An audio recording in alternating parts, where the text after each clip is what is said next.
Hello दोस्तों, स्वागत है आपका एक बार फिर से मेरे यूट्यूब चैनल में। और आज के इस टॉपिक में हम बात करते हैं यार 7 कंफर्म गूगल रैंकिंग फैक्टर्स। कौन से ऐसे 7 जो गूगल ने कंफर्म करे हैं जो रैंकिंग फैक्टर्स जो है आपको टॉप रैंक जो है करने में जो है हेल्पफुल होते हैं। वैसे तो लोगों ने बहुत से एलिमेंट्स डिस्कस करे हुए हैं यहाँ पे कि कौन से ऐसे जो है रैंकिंग फैक्टर्स हैं, बट गूगल ने सभी को जो है कंफर्म नहीं करा है। तो आज जो मैं आपके सामने ये डिस्कस करने वाला हूँ वो बहुत ही 7 इंपॉर्टेंट जो है रैंकिंग फैक्टर्स हैं जो कि हेल्पफुल होते हैं किसी भी कीवर्ड को रैंक करने के लिए। तो आज हम बात करते हैं वो कौन से ऐसे गूगल के रैंकिंग फैक्टर्स हैं। तो आज हम डिस्कस करते हैं और शुरू करते हैं आज की ये वीडियो बिना किसी देरी के। हेलो दोस्तों, मेरा नाम है फैज़ आलम और आज पहला जो आपका रैंकिंग फैक्टर्स है वो है आपका बैकलिंक्स। तो बैकलिंक्स क्या होते हैं? Backlinks are the incoming links, यानी कि जो आपकी वेबसाइट पे बनते हैं। तो basically it is an hyper link और it is an clickable link. तो इस क्लिकेबल लिंक से आप एक वेबसाइट से दूसरी वेबसाइट पे जो है आप मूव कर सकते हैं। आप एग्जांपल में देख सकते हैं कि साइट ए में अगर आप कोई भी यूज़र क्लिक करता है तो वो साइट ए से साइट बी पे जो है रीडायरेक्ट कर सकता है। तो बैकलिंक्स जो है बट बैकलिंक्स जो होते हैं वो आपके क्लिकेबल लिंक्स होते हैं। बट बैकलिंक्स के भी जो है कुछ क्राइटेरियाज होते हैं कि किस तरह से आपको बैकलिंक्स जो है क्रिएट करने होते हैं। तो बहुत सी ऐसी साइट्स होती हैं, कुछ प्रोमिनेंट साइट्स होती हैं, कुछ आपकी हाई क्वालिटी वेबसाइट्स होती हैं। तो उन्हीं साइट्स पे जाके आपको बैकलिंक्स जो है क्रिएट करने होते हैं। एंड मेक श्योर कि आप जब भी बैकलिंक्स बनाते हैं तो आप उस पर्टिकुलर वेबसाइट का आप सबसे पहले स्पैमिंग स्कोर जो है चेक करेंगे कि कितना उस पर ट्रैफिक है, क्या उस पर स्पैमिंग स्कोर है। तो अगर आप अच्छी वेबसाइट से, हाई क्वालिटी वेबसाइट से बैकलिंक्स बनाते हैं तो वो आपकी वेबसाइट के लिए बेनिफिशियल होगा और वो उस पर जो है आपको लिंक जूस जो आपको प्रोवाइड करेगा वो बैकलिंक, उससे आपको रैंक करने में गूगल में जो है बहुत ही हेल्पफुल होगा वो आपके लिए। तो ये होते हैं बैकलिंक्स। एंड नंबर 2 रिलीवेंसी जो होती है वो बहुत ही इंपॉर्टेंट होती है और ये बहुत ही इंपॉर्टेंट रैंकिंग फैक्टर है। यानी कि कितना रिलीवेंट आपको कोई अगर कीवर्ड है या आप कोई सर्च कर रहा है तो वो कितनी क्या उसका इंटेंट है एक्चुअली, और क्या वो एक्चुअली से सर्च कर रहा है। तो सर्चर का जो इंटेंट होता है वो बहुत ही इंपॉर्टेंट होता है।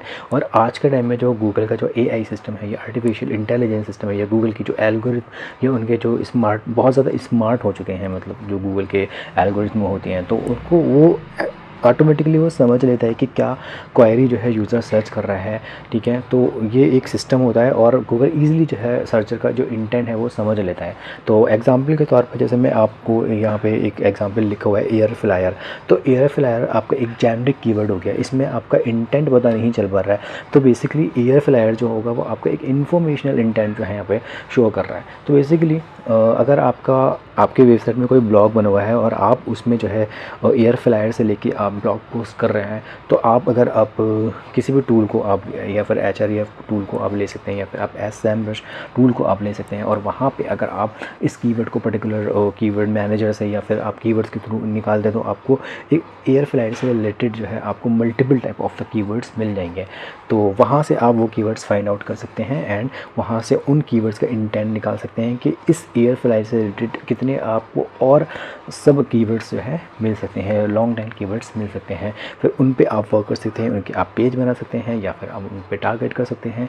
तो बेसिकली यहाँ पे आप देख सकते हैं कि एयर फ्लायर जो है आपका एक जेनरिक कीवर्ड है एंड ये एक इन्फॉर्मेशनल जो है आपका ये कीवर्ड है। तो आप ऑलवेज़ क्या करेंगे, जब आप इंफॉर्मेशनल कंटेंट या इंफॉर्मेशनल कीवर्ड निकालते हैं तो इंफॉर्मेशनल कीवर्ड को आप अपने ब्लॉग पोस्ट में ही जो है पोस्ट करेंगे। और आपके जो कमर्शियल कीवर्ड्स हो गए या आपके ट्रांजैक्शनल कीवर्ड्स हो गए, ठीक है, इंटेंट के साथ जो कीवर्ड्स आपको मिल रहे हैं तो उन पे आप जो है आपको टारगेट करना है। आप जो है उनको आप टारगेट करें, उनको आप रैंक करें। बेसिकली ये आपको सर्चर का इंटेंट जो है शो करता है, तो कि बहुत इंपॉर्टेंट रैंकिंग फैक्टर है। फ्रेशनेस क्या होती है? फ्रेशनेस भी आपका एक रैंकिंग फैक्टर है। फ्रेशनेस को हम ऐसे समझ लेते हैं कि जैसे ये एक क्वेरी डिपेंडेंट और रैंकिंग फैक्टर है। आप हर किसी की वेबसाइट में एक ब्लॉग पेज ज़रूर होता है और उस ब्लॉग पोस्ट में यूज़र जो है आपको जब आप टॉपिक डालते हैं तो वो किस तरह के टॉपिक जो है होना चाहिए। तो बेसिकली गूगल पे जो है जब लोग क्वेरी करते हैं तो उसमें एक ओल्ड क्वेरी होती है और उसमें एक न्यू क्वेरी होती है। यहाँ पे आप एग्जांपल के तौर पे देख सकते हैं कि जैसे नेटफ्लिक्स न्यू शोज़, अगर आपको कोई भी यूज़र जो है अगर आपको सर्च करता है जैसे नेटफ्लिक्स न्यू शोज़, तो ये एक न्यू क्वेरी हो गई। और how to solve Rubik's cube old, ये एक ओल्ड क्वेरी है। तो बेसिकली कहने का मतलब ये है कि फ्रेशनेस जो है आपका एक क्वेरी डिपेंडेंट रैंकिंग फैक्टर है, जो कि आपको नई नई क्वेरीज़ को जो है मतलब आपको देखता है, मतलब कि ये तो इस तरह से जो है आप एक रैंकिंग फैक्टर के तौर पे फ्रेशनेस को ले सकते हैं। HTTPS जो होती है बहुत ही इंपॉर्टेंट एक रैंकिंग फैक्टर है। बेसिकली एक लाइट वेट रैंकिंग फैक्टर है, जो कि थोड़ा बहुत आपको ये एक इस पर हेल्पफुल होता है। आपकी अगर वेबसाइट HTTPS है, सिक्योर है, या तो HTTPS improves security of your website basically. तो आपकी वेबसाइट की जो एक सिक्योरिटी है उसको इम्प्रूव करता है। और ये आपकी वेबसाइट में अगर नहीं होता है तो आपको एक एरर आ जाती है, नॉट सिक्योर की आपको एक एरर आ जाती है। तो बेसिकली अगर आपकी वेबसाइट में सर्टिफिकेट्स इंस्टॉल है SSL, ठीक है, तो अगर वो एक्सपायर भी हो जाता है तो तब भी जो है रैंकिंग आपकी ड्रॉप होगी। तो इसलिए मेक श्योर कर लें कि आपकी वेबसाइट में HTTPS है या नहीं है। कैसे आप इसको रिजॉल्व कर सकते हैं? आपके जो है आपको लेना पड़ता है, अगर आपका मान लीजिए SSL सर्टिफिकेट एक्सपायर हो जाता है, या TLS या SSL सर्टिफिकेट एक ही होते हैं, तो अगर ये आपका एक्सपायर हो जाता है तो आपको एक ऐसा एरर जो है आपको शो हो जाता है, जो कि नॉट सिक्योर का आपका एरर है, जिससे रैंकिंग में ड्रॉप हो जाता है। TLS का जो मतलब होता है वो ट्रांसपोर्ट लेयर सॉकेट होता है, एंड SSL जो होता है आपका secure socket layers. Mobile friendliness. दोस्तों, मोबाइल फ्रेंडलीनेस जो है बहुत ही इंपॉर्टेंट रैंकिंग फैक्टर होता है कि अगर आपकी कोई वेबसाइट बनी हुई है और अगर वो मोबाइल फ्रेंडलीनेस नहीं है, यानी कि अगर प्रॉपर्ली जो है वो मोबाइल में नहीं ओपन हो पा रही है, तो उससे भी जो है आपकी रैंकिंग में बहुत ही जो है इफ़ेक्ट होता है। तो मेक श्योर कर लें कि आपकी जो वेबसाइट है, आप अपने डेवलपर्स को बोल सकते हैं कि वो मोबाइल फ्रेंडलीनेस है या नहीं है, प्रॉपर वो मोबाइल में खुल पा रही है या नहीं है, मतलब। तो ये चीज़ आपको ये मेक श्योर करना होता है, क्योंकि 2015 से जो मोबाइल फ्रेंडलीनेस जो होता है वो आपका एक रैंकिंग फैक्टर हो चुका है। क्योंकि जब अपडेट आया था गूगल का 2015 में, तो उसने जो है उसने ये बता दिया था कि जो आपकी वेबसाइट जो होनी चाहिए वो मोबाइल फ्रेंडलीनेस होना चाहिए। अगर आपकी वेबसाइट मोबाइल फ्रेंडलीनेस नहीं है तो मैं आपकी जो रैंकिंग है कीवर्ड्स को वो नहीं दूंगा। और 2019 से जब आपका मोबाइल फर्स्ट इंडेक्स अपडेट आया था, तो उसने जो है डेस्कटॉप के लिए भी वो रैंकिंग फैक्टर्स जो है इम्प्लीमेंट कर दिया था। तो बेसिकली मोबाइल एंड डेस्कटॉप दोनों के लिए जो है उसने एक अपडेट दिया है कि आपकी ये जो वेबसाइट्स हैं वो मोबाइल फ्रेंडली जब तक नहीं होंगी, मैं आपके कीवर्ड्स को रैंक नहीं करूँगा। तो ये मेक श्योर कर लें कि आपकी जो वेबसाइट है वो मोबाइल फ्रेंडलीनेस होना चाहिए। एंड पेज स्पीड जो है आपका एक इम्पॉर्टेंट रैंकिंग फैक्टर है। बेसिकली जो आपकी वेबसाइट होती हैं वो 1 सेकंड से लेकर 3 सेकंड्स तक जो है ओपन हो जानी चाहिए। अगर आपकी वेबसाइट 1 से लेकर 3 सेकंड तक ओपन नहीं हो रही हैं और 5 से 10 सेकंड के बीच में लग रही हैं, तो आपको चेक करना पड़ेगा। There is lots of tool कि आप अपनी वेबसाइट की स्पीड पहले चेक करें। आप देखें कि आप उसका कोर वेब वाइटल इंप्रूव कर सकते हैं स्कोर। एंड आप सबसे पहले ये देखें कि आपके जो इमेजेस हैं, आपके जो बैनर्स हैं, तो आपने कोई हैवी इमेजेस तो यूज़ नहीं कर रखे हैं, या फिर आपने की जावा स्क्रिप्ट को जो कोड है वो तो आपका कोई हैवी नहीं है। तो ये सारी चीज़ें आपको चेक करनी पड़ेंगी, बिकॉज पेज स्पीड जो है आपका एक रैंकिंग फैक्टर है for the desktop also. And 2010 में जो है आपका ये डेस्कटॉप को इसने अपडेट दिया था, एंड मोबाइल को जो है 2018 में जो है ये आपका इस पेज स्पीड का अपडेट आया था। तो आपकी जो मेक श्योर कर लीजिए कि आपकी जो वेबसाइट की होनी चाहिए वो आपकी पेज स्पीड बहुत ही लो होना चाहिए, ठीक है। तो आप ये सारी चीज़ें पैरामीटर्स चेक कर सकते हैं।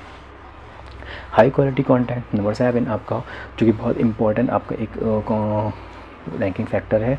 तो आप जब भी आप कोई वेबसाइट में अपने कंटेंट डालेंगे तो वो हाई क्वालिटी होना चाहिए। जो वो कंटेंट होना चाहिए बहुत ही हेल्पफुल होना चाहिए, इन्फॉर्मेशन होना चाहिए, यूनिक होना चाहिए, ठीक है। तो अगर गूगल भी यही कहता है कि अगर आपकी वेबसाइट का जो कंटेंट है वो इन्फॉर्मेशनल है, यूनिक है, फ्रेश है, एंड हेल्पफुल है for the users also and the search engine, तो मैं उसको रैंक करूँगा। एंड डेफिनेटली वो रैंक करता है सर्च इंजन रिजल्ट पेज पे। तो कंटेंट में ये है कि लास्ट टाइम में जो आपने मेरी वीडियो देखी होगी कि कीवर्ड डेंसिटी के बारे में। तो लोग उन्हें क्या करते थे पहले कि कीवर्ड डेंसिटी पहले इंपॉर्टेंट थी, बट आज के टाइम में कीवर्ड डेंसिटी में क्या होता है कि लोग जो है कीवर्ड जो है बहुत सारे जो है पुट करते हैं। बट आज के टाइम में गूगल के जो आपके इस जो एआई है सिस्टम, वो बहुत ही स्मार्ट हो चुके हैं, उनके जो एल्गोरिथम है बहुत ज़्यादा स्मार्ट हो चुके हैं। तो वो सर्च इंटेंट से आपको पता कर लेते हैं कि जो यूज़र है वो क्या चाहता है और क्या आपका जो है टॉपिक है। तो वो उस बेस से वो आपको देख लेता है कि क्या आपका कंटेंट कहना चाह रहा है। तो ज़रूरी नहीं है कि आप कीवर्ड स्टफ़ करें आप अपने कंटेंट में। बेसिकली आप मेक श्योर करें कि आपको जो कंटेंट होना चाहिए बेसिकली वो इंफॉर्मेशनल होना चाहिए, ठीक है। और आप अपने टाइटल में एक जो आपका एक फोकस कीवर्ड आपका होना चाहिए, उसको आप टारगेट कर सकते हैं कि आप क्या कहना चाहते हैं। तो वो अपने टाइटल में यूज़ कर सकते हैं और अपने एक कंटेंट में भी वो यूज़ कर सकते हैं। बेसिकली आप अपने कंटेंट में एक बार ये तो बताएंगे कि आपका क्या जो है फोकस कीवर्ड है जिस पर आप फोकस करना चाहते हैं। तो आप एकदम से कीवर्ड स्टफ़ ना करें, ठीक है। कीवर्ड स्टफ़ करने से बेहतर है कि आप इंफॉर्मेशनल कंटेंट है, यूज़र को आप हेल्पफुल कंटेंट अगर आप देंगे तो वो इंटरेस्ट होगा उसको रीड करने के लिए। उस पर अगर क्लिक होगा तो वो क्लिक भी जो है मतलब करेगा। तो बेसिकली ये 7 रैंकिंग फैक्टर्स जो थे वो बहुत ही इंपॉर्टेंट रैंकिंग फैक्टर्स हैं। उम्मीद करता हूँ कि आपको ये मेरी वीडियो पसंद आई होगी, और अगर मेरी वीडियो अगर अच्छी लगी हो तो प्लीज़ लाइक करें और मेरे चैनल डिजिफेस को सब्सक्राइब करें। धन्यवाद।